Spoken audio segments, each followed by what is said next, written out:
Bonjour, merci d'être avec nous. Comme chaque semaine, ça vaut le coup sur Boursorama, l'émission qui donne du sens à votre épargne. Aujourd'hui, on vous parle de l'impact investing, de l'investissement à impact. Bonjour Jean-Marie Péan. Bonjour. Analyste chez Ophi AM. C'est vrai qu'on peut facilement s'y perdre entre le SG, l'ISR, l'investissement à impact. Une chatte y perdrait ses petits. Comment on fait pour bien distinguer ces trois notions? Pardon pour ce petit moment de pédagogie quand même. Alors oui, effectivement, aujourd'hui, en ce moment, on entend beaucoup parler de l'investissement impact. On parle d'une nouvelle dimension de l'investissement responsable. Donc on avait historiquement des approches d'exclusion. Ensuite, donc on excluait des secteurs d'activité qui n'étaient pas éthiques. Ensuite, on a eu des approches best in class pour chercher les meilleurs des élèves en termes de pratiques ESG. Aujourd'hui, on entend parler de l'investissement à impact. Donc c'est plus, on oublie, voilà, on prend les meilleurs élèves, on laisse de côté les moins bons, ceux qui font le plus d'efforts, ceux qui font le moins mal. Non, ça c'est pas l'ambition de l'investissement à impact. Non, aujourd'hui, si on peut donner une définition qui commence à être communément acceptée par tout le monde, les investissements à impact, c'est des investissements qui sont réalisés avec l'intention de générer un impact social et environnemental positif tout en générant un rendement financier.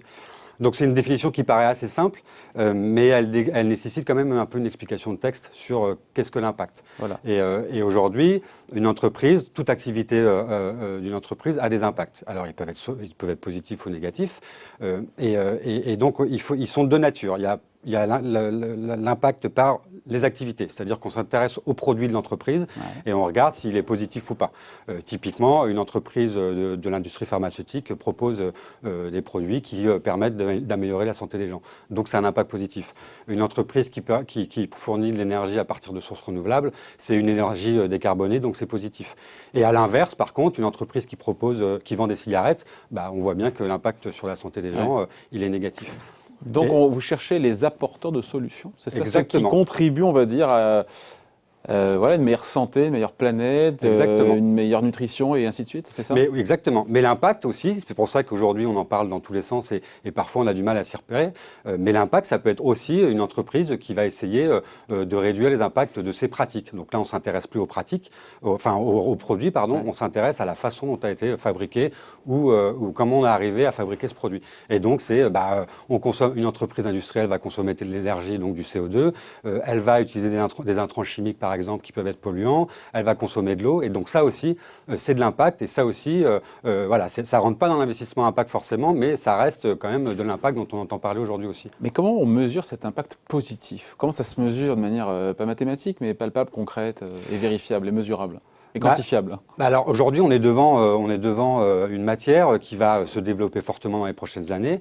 Il n'y a pas encore forcément de méthodologie de mesure bien définie. Il y a un certain nombre de grands critères des principes qui commencent à émerger, et qui ont émergé, notamment la question de l'intentionnalité, de l'additionnalité et de la mesurabilité. Donc c'est un peu technique et un peu abstrait, mais en gros, l'intentionnalité, c'est de dire que l'investisseur, il doit avoir une intention de générer et d'investir dans des entreprises qui ont des impacts positifs. Donc ça ne peut pas être le fruit du hasard. On ne peut pas investir dans une entreprise et puis à la fin de se dire on se rend compte qu'il a un impact positif, on va reporter dessus. Non, il faut que ce soit une intention dès le départ avant d'investir. L'additionnalité, c'est de dire que l'investisseur, il a une démarche qui est différente d'un investisseur traditionnel, donc il va accompagner l'entreprise pour l'aider à réfléchir à la mesure de son impact, à réfléchir à comment évoluer. Et enfin, on a la question de la mesure qui est centrale là-dedans. Voilà. Et la mesure, effectivement, c'est... Comment vous mesurez ça dans votre gestion au quotidien, quand il faut choisir des titres?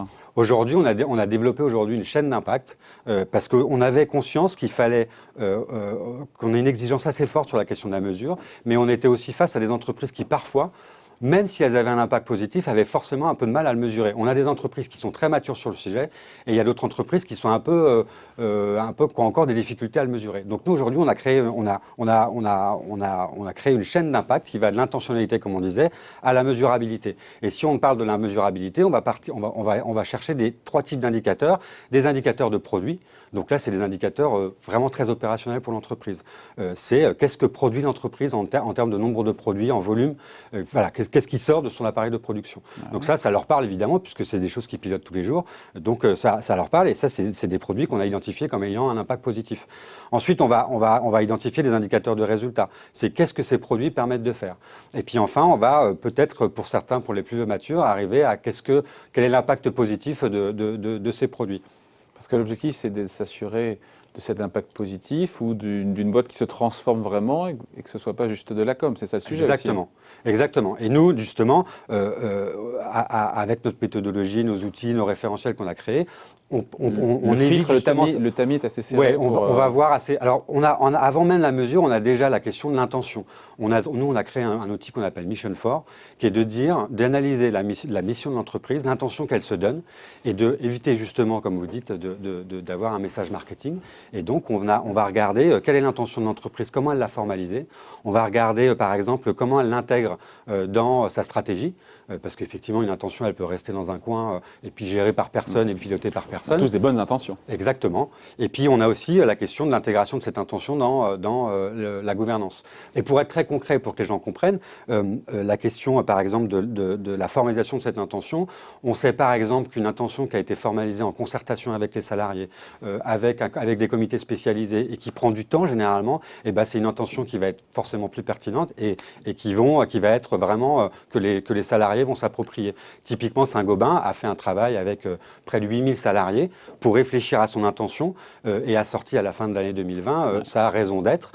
Et donc, il y a eu un travail de longue haleine avec ses salariés pour trouver la meilleure raison Vous me d'être. tendez la perche, Jean-Marie Perrin, parce que pour le coup, si on s'interroge sur, sur la performance liée à l'investissement impact, si on prend le cas de Saint-Gobain, sur plusieurs années, même si le titre est bien remonté depuis un an, sur 5 ans, ce n'est pas une grande réussite boursière. Donc, est-ce qu'on dispose d'assez de recul? Est-ce qu'on est assez bien documenté pour pouvoir dire, oui, non seulement tout ça a un impact positif sur la planète, sur les gens, mais en plus, ça génère du rendement? C'est important de le rappeler, parce qu'effectivement, dans la définition qu'on donne aujourd'hui, il faut du rendement. Et nous, aujourd'hui, on a la conviction que les entreprises, alors on parle de Saint-Gobain, mais Saint-Gobain est un fournisseur de produits qui participe à la question de la résolution du changement climatique. Elle propose des produits d'isolation pour les bâtiments. Les bâtiments, c'est une des principales causes de changement climatique, enfin d'émissions de CO2. Il y a de la déperdition d'énergie sur des bâtiments qui sont mal isolés. Une entreprise qui va pouvoir apporter des solutions sur ça, effectivement, on est persuadé que demain, elle sera performante. Et aujourd'hui, il n'y a plus vraiment de débat sur la question climatique. Il y a un débat sur la vitesse à laquelle il faut y aller, sur les mesures un peu plus engageantes à prendre. Mais en tout cas, l'importance du sujet aujourd'hui, il ne fait plus débat. Donc on a cette conviction, nous, forte, que les entreprises... performance financière et impact positif. Et de toute façon, nous, comme on cherche aussi la question, il n'est pas question de mettre un sujet devant l'autre, c'est les deux en même temps. Et une entreprise qui ne serait pas performante n'apporterait pas d'impact positif. Donc, nous, on essaye toujours de juger ces deux dimensions. Merci. Explication signée Jean-Marie Perrin, analyste chez Ophi. Merci. Merci. On se retrouve la semaine prochaine pour un nouveau numéro sur Boursorama.